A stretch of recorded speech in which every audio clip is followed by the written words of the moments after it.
नमस्कार। आज हम बात कर रहे हैं सौरव गांगुली की आत्मकथा a century is not enough पर। हमारे पास इस किताब के कुछ अंश हैं, कुछ समीक्षाएं भी हैं। ये किताब गौतम भट्टाचार्य के साथ मिलकर लिखी गई है। तो आज हम सिर्फ स्कोर या आंकड़े नहीं देखेंगे, हम गांगुली के सफ़र को, उनके उतार चढ़ाव, उनकी लीडरशिप और कैसे वो मुश्किलों से जूझे, इसे गहराई से समझने की कोशिश करेंगे। और ये title a century is not enough, ये अपने आप में ही काफी सोचने वाला है ना? हाँ बिल्कुल। और मुझे लगता है यही बात इस किताब को खास बनाती है।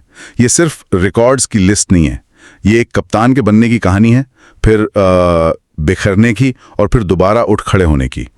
और इसे काफी ईमानदारी से बिना लाग लपेट के कहा गया है, ऐसा लगता है। अच्छा, तो शुरुआत से देखें, सफर आसान तो बिल्कुल नहीं था।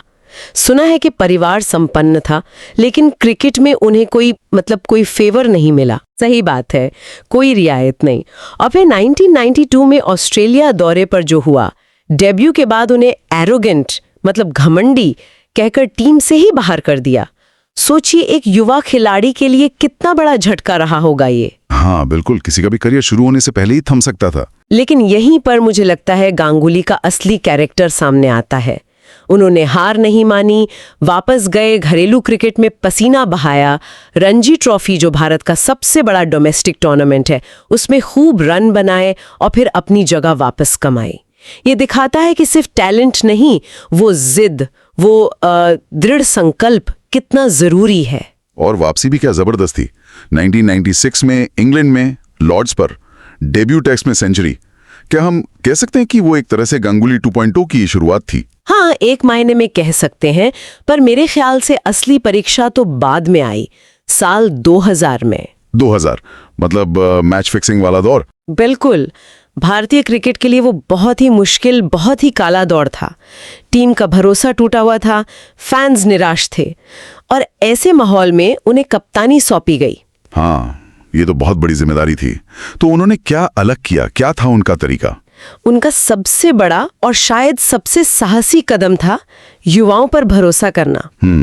सहवाग, युवराज, हरभजन, जहीर, ये नाम आज बड़े हैं, पर तब वो नए थे। हाँ, ये सब खिलाड़ी तो उन्हीं की कप्तानी में चमके। बिल्कुल, लेकिन सिर्फ चुनना ही काफी नहीं था। गांगुली ने उन्हें बैक किया, उन्हें खुलकर खेलने की आज़ादी दी।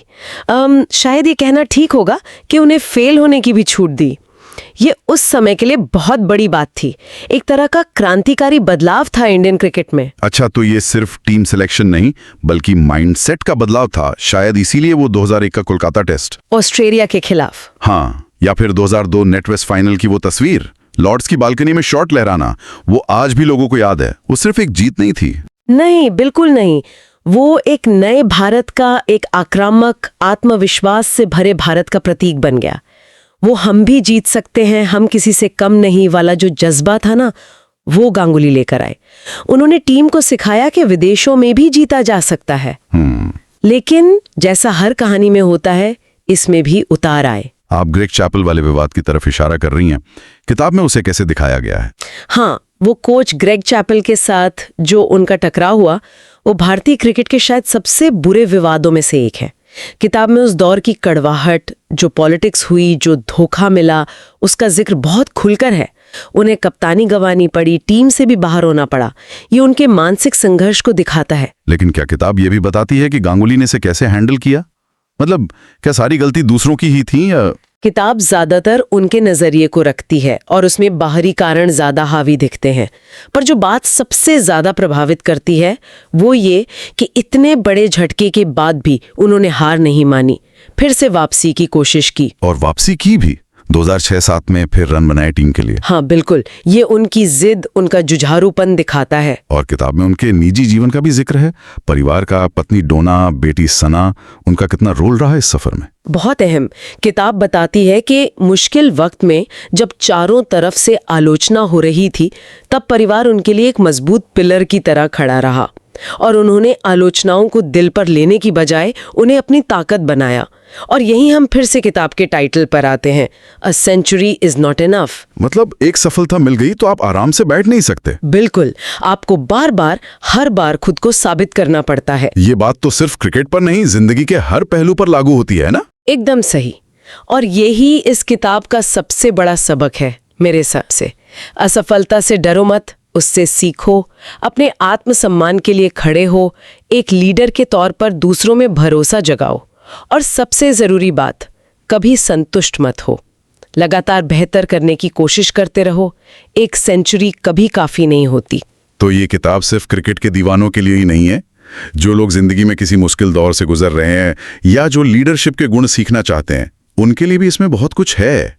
ये जिद, जुनून और जज्बे की एक मिसाल है। और अंत में ये किताब हमें एक सवाल के साथ छोड़ जाती है।